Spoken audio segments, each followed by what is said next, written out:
welcome to another segment of On the Couch with McNeill Real Estate. My name is Janet McNeill, and today I'm delighted to welcome Michael Sadler of Shot by Sadler, who is an expert in videography. Welcome. Thank you.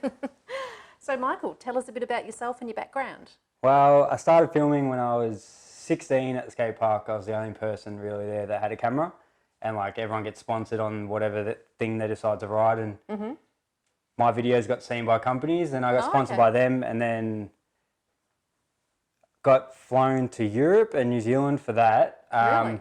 Sort of running my own business, but I didn't really know I was doing it. Yep. I wish my mum filled me in that that's what I was doing. And then basically school said, if you keep going away and missing too much school, we're going to have to kick you out. So I said, see you later. Left school and just started filming. I went to TAFE for a little bit for it and uni, but I felt what they were teaching you was very by the book. And I feel like a creative field should not be by the book. Yeah. And then I just took me a couple of years to work out, you know what, maybe I should start applying myself to places. And probably about 4 years ago, I probably started laying the foundation. And then 3 years, I'd say I've been in business with Shot by Sadler. So it's been good. Yeah. Can't complain. Bit of an interesting journey to get there. Yeah, it took a while, you know. Mum probably had a heart attack a few times. Yes. Yeah. 16-year-old running around Europe and telling her that she knows what he's doing. Amazing. So were you learning videography over there? No, so the skateboard, scooters, bikes all went on tours to promote their brand. So they send like the professional riders because they're kind of like mini celebrities around a skate park. Like we were getting to Europe and people knew who I was or who the riders were and stuff like that. Wow.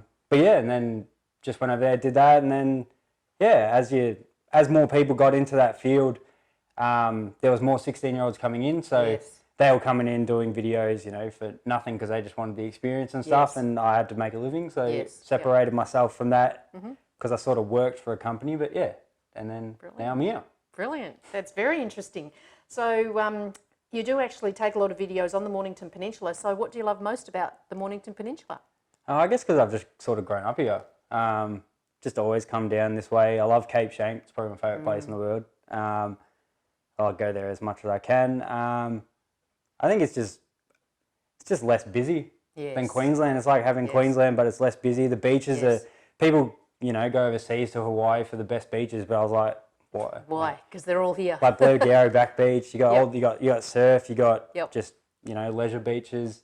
That's right. You got nightlife. It's got a good music scene, which, you know, that's good. But pretty much food. That's brilliant. So we've actually just already touched on how you got into videography and how long you've been in business. So do you have like a favourite medium or subject that you want to video? Nah, so most people niche themselves, which is one thing I just didn't want to do. Since a kid, I've got kind of, I guess, bored when stagnant. Yes. And so, say I film a lot of real estate. If I do that for too long, I start getting a bit antsy and need to do something else. And so then I go and film a wedding or a music video or stuff like that. I think music videos would be something I really want to get into. The problem with music videos is, you know, a lot of musicians, unless they're famous, don't really have too much of a budget. Money. Which is fine. Like, I'm happy to, you know, do it for the experience if they've got creative ideas and stuff. But yeah, obviously we've got to make a living at the same time. Everyone has to make a living. Exactly right. So, and obviously we've met you because you do all our property videos, which is fun. So is that something that you like doing? Like, is that what you do the most? Yeah, so real estate would be the bread and butter because it's so regular. Yes. So, so most of the weekdays, because obviously weddings and stuff, weekends, music videos, weekends, like you got to fit in with everyone's schedules. So during the week, I would try to fit in as much real estate work as I can, just, you know, to kind of lead a normal 9-to-5 lifestyle. And then also, which comes into that is gyms, restaurants, businesses. That's all weekday work, but real estate would be the most common. Except for when the market's down there. Then we all feel that. Yeah, then we're a bit So with the real estate, do you get any good bloopers? Yeah. Oh, well, you would know all about it. I did a great one the other day. I've filmed Janet fall over. I've lose her shoe. I get to see a different side of real estate agents that most people wouldn't see, Yes. which is also, you know, good thing. You get to see what people are really in it for. That's another thing about videography. You can walk into a business and you can see which businesses are run well and which is not. You can walk into restaurants, you can see which ones are clean and which ones aren't. So it's a good thing to see behind the scenes of, you know, where you're going to recommend people to go and stuff like that. So it's really good to see as well. And it's also really good to see how businesses work. Like a restaurant, you don't expect, like people say, yeah, there's a rush, but you see it and you're like, all right. That's a rush. Yeah. No, that's really interesting. What sort of equipment do you need for your videos? Everything. It's expensive. I kind of took the wrong approach when I first started, and I was just like, I'm going to buy everything. Right. So over the years, slowly bought, which really, when you're starting, you can rent everything you need Good point. for, say, you know, $200 to $400 a week. The only problem is then you've got to be making that money back. Yes, correct. But yeah, so you need cameras, lenses, or heaps of different lenses. You kind of want good quality ones as well. The problem with lenses is, you know, a wide angle you use for real estate constantly, but then sometimes for a business video you don't use it once. You need the stabilizer, well, you don't need the stabilizer, but these days it's kind of just a given if you want to stand out. Which, they're expensive. And then the drone. The drone's the big one, what everyone wants. Even jobs that don't really need a drone. Yes. They definitely want it just because they have it. But yeah, so it's definitely new equipment, and the problem with it is it's always evolving. Like I probably bought a camera not long ago, now there's already a better one. So, you know, but then again, in saying that, it's also not about the equipment. You know, it's like that saying, all the gear, no idea. You just sort of need to know what you're doing. So you need to have the right equipment. But you also need to know how to use it. How to use it, yeah, good point. And you can also get away with, if you don't have the equipment and you know what you're doing, you also can produce some quality stuff. Yes. But yeah, it all comes down, it's all about, at the end of the day, it's all about your camera settings. Yes. If you know how to work them, then all the other things just help you do it. Say a camera and a drone is probably your main thing that we need, Yeah, no, that's fantastic. So, I forgot my question. What sort of videos do you produce? Obviously, your real estate. What else do you do? Real estate, businesses, I guess restaurants come under that, gyms probably come under that as well. Music videos, I like to do my own passion projects. So I've got a music video coming out, or it'll be out by the time anyone sees this, for a musician that I also play guitar for, Riley Stapleton. Do those kind of things just for free because I like doing them. I like going around traveling and making videos of my travels purely because I have a terrible memory and I feel like in 30 years I'm not going to remember anything I did in the last 30 years, so I need to film it. But yeah, that's probably, I don't think there's really anything else. Anything that needs to be filmed, really. Like I've filmed conferences for Macca's, charity events, like it's just anything. Anything that people want to see again, or use it as a promotion. That's what I'll do. With the videos, do you sort of like, I guess the word choreograph, do you work out like a plan of what you're going to video and tell people what to do? Or do they say to you, well, just video whatever happens? How does that work? All depends. So one big thing depends on the budget.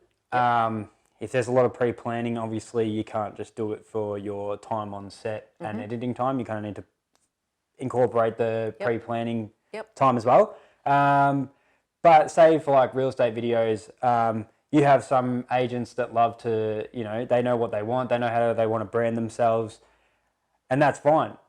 Sometimes I don't agree with half the stuff they do, but, you know, that's what they want. If they're happy to see that on a screen, then it's not my place to say, you know what, that's not good.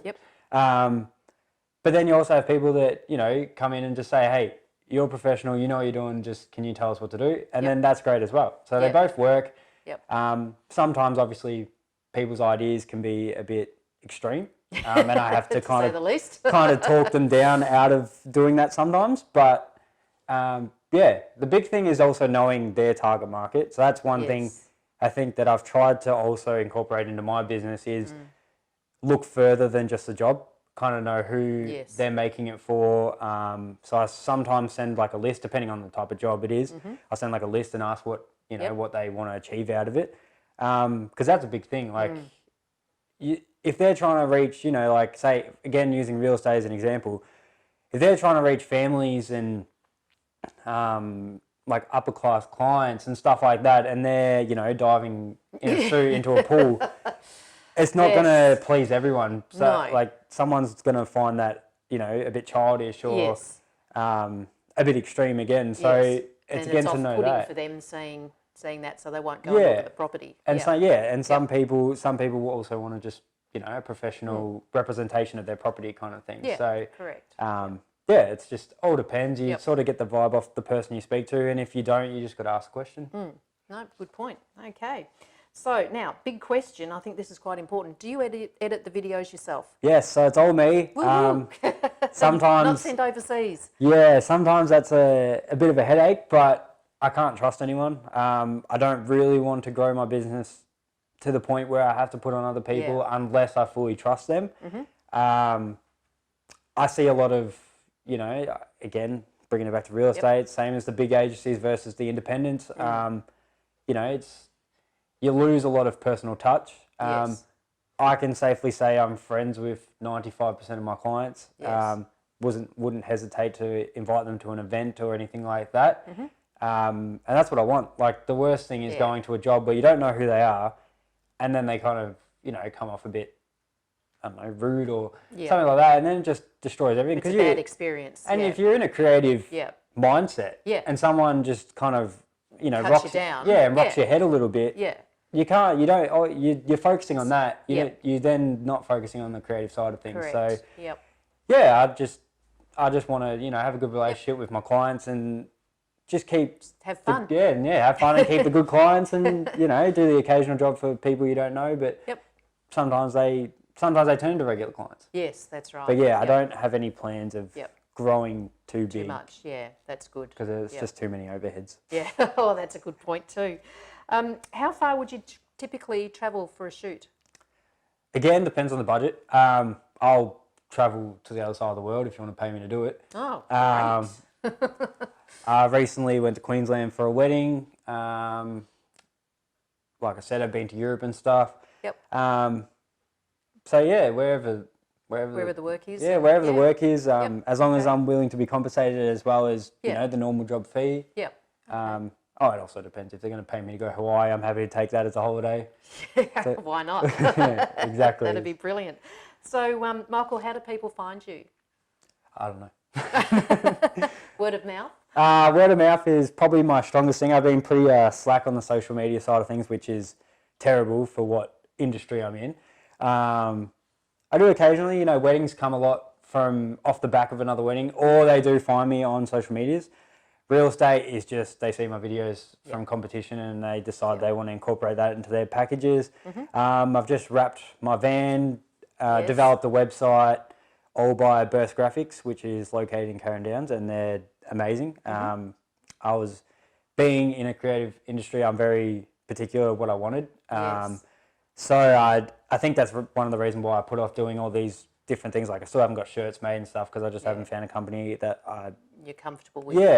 So but found Burst Graphics and they did everything for me straight away. I was like, this is perfect. Didn't need to do it again, so can't complain with that. But I think it's just word of mouth, my strongest thing. But I am starting to jump on the social media train. So follow me on Instagram because shot by Sadler. It's looking pretty poor at the moment. Oh well, we'll keep on top of you and make sure you do it. So, Michael, what do you do to relax when you're not working? I play guitar and chase my dog around the house when he's eating my socks. He's gorgeous. How old is he? He's 1 now, actually. Pretty crazy. I haven't had him for a year, obviously, because you get them at 2 months. But it's been interesting. He's got his own personality, which is good. But just play guitar, make my own stuff, play with, like I said, the singer Riley Stapleton, and I don't know, anyone else that needs the guitarist to sit in. Play a fair bit at God's in Mornington, so that's one God's of the Kitchen. One of the live music venues that I was talking about. Which is a really good scene. Other than that, play PlayStation, yell at the TV for a bit. Surprisingly, I'm not too into watching TV, which you think I would be, considering this is kind of my job. But sometimes that you want a break from that. Yeah. So Yeah. Yeah, but that's one thing I forgot to mention. If anyone watched Wentworth, I did work on season 3 of that. So. Did you? Yes. Okay. So that was on Foxtel. That was before one of the main characters died. So that was when it was good. Okay. That's fantastic. Oh, very interesting. Thanks for joining us today, Michael. Thank you. Thanks for having me. No, it's been awesome. So that concludes another episode of On the Couch with McNeill Real Estate, and thank you for watching.